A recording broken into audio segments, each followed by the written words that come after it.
ಕಿಮ್ಮತ್ ಹೆಚ್ಚಾಯ್ತು.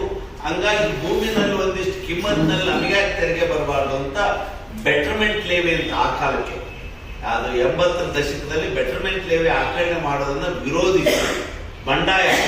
ಅವತ್ತು ಈರಪ್ಪ ಕಡ್ಲಿಕೊಪ್ಪ ಬಸಪ್ಪ ಲಕ್ಕುಂಡಿ ಅನ್ನುವಂತ ಇಬ್ಬರು ಯುವಕರು ಅಲ್ಲಿ ಮರಣ ಹೊಂದಿದ್ರು. ಅವ್ರು ಹುತಾತ್ಮರಾದ್ರು. ಆ ಹಿನ್ನೆಲೆಯಲ್ಲಿ 80ರಿಂದಲೂ ಸತತವಾಗಿ ಆಚರಣೆ ಮಾಡ್ಕೊಂತ ಬಂದಿರೋದು. ಇದನ್ನು ಸಾಮಾನ್ಯವಾಗಿ ಧಾರವಾಡ ಇಲ್ಲ ನವಲಗುಂದ ಇಲ್ಲ ನರಗುಂದ ಇಲ್ಲ ಬೆಳಗಾವಿ ಈ ಭಾಗದಲ್ಲಿ ಆಚರಣೆ ಮಾಡ್ತಾ ಇದ್ವಿ. ಈ ಸಾರಿ ನಿಪ್ಪಾಣಿ ಈ ಸಾರಿ ವಿಶಿಷ್ಟವಾಗಿ, ಯಾಕಂದ್ರೆ ಹುತಾತ್ಮರಾಗಿರೋಂಥದ್ದು ಬರೀ ನವಲಗುಂದದ ನಲಗುಂದದ ಈರಪ್ಪ ಕಡ್ಲಿಕೊಪ್ಪ ಬಸಪ್ಪ ಲಕ್ಕುಂಡಿ ಅಷ್ಟೇ ಅಲ್ಲ, ಸಿರಹಟ್ಟಿನಲ್ಲಾಯ್ತು, ನಮ್ಮ ಮಂಡ್ಯದ ಗೆದ್ದಲಗೆರೆನಲ್ಲಾಯ್ತು, ಕಾಗೋಡು ಹತ್ರ ಆಯ್ತು. ಈ ರೀತಿ 139 ಮಂದಿ ಅಂತ ಅವತ್ತು ಲೆಕ್ಕ ಇಟ್ಕೊಂಡಿದ್ರು.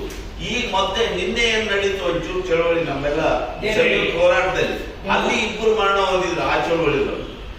ಹಂಗಾಗಿ ಎಲ್ಲರೂ ನೆನಪು ಮಾಡ್ಕೊಳ್ಳೋದು. ಜೊತೆಗೆ ಸಂಸ್ಥಾಪಕರು ಏನಿದ್ರಲ್ಲ, ಸಂಸ್ಥಾಪಕರು ಅಂದ್ರೆ ಮೊದಲಿಗರು ಎಚ್.ಎಸ್. ರುದ್ರಪ್ಪನವರು, ಎನ್.ಡಿ. ಸುಂದರೇಶ್ ಅವರು, ಪ್ರೊಫೆಸರ್ ನಂಜುಂಡಸ್ವಾಮಿ ಅವರು, ಬಾಬಾಗೌಡ ಪಾಟೀಲ್, ಅದರ ಜೊತೆಗೆ ಇನ್ನೂ ಅನೇಕರು ಜಿಲ್ಲಾ ಪ್ರಮುಖರು, ಕುಂದರನಾಡು ಪಾಟೀಲ್ ಅಂತ ಬೆಳಗಾಂನಲ್ಲಿ, ಚನ್ನಬಸವಪ್ಪ ಬೆಡದೂರ್ ಅಂತ ಹೇಳಿ ರಾಯಚೂರಿನಲ್ಲಿ, ಈ ತರದ ಅನೇಕರು ಹುತಾತ್ಮರಾಗಿದ್ದಾರೆ. ಇವತ್ತು ಅವರೆಲ್ಲರ ನೆರವುಗಳನ್ನು ಮಾಡ್ಕೊಳ್ಳೋಣ ಅಂತ ಬೆಂಗಳೂರಿಗೆ ಆಗಿದೆ.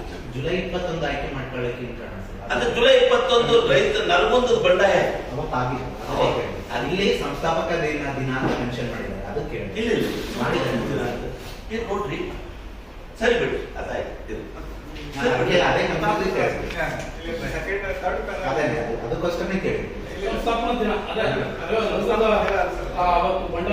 80ರಲ್ಲಿ ಸಂಸ್ಥಾಪನೆ ದಿನ ಅಲ್ಲ, ಜುಲೈ 80ರಲ್ಲಿ ಸಂಸ್ಥಾಪನೆ ಆಯ್ತು. ಅದು ಆ 80ರಲ್ಲಿ ಜುಲೈ 21 ಇದಾಗಿತ್ತು. ಅದು ಗೋಲಿಬಾರ್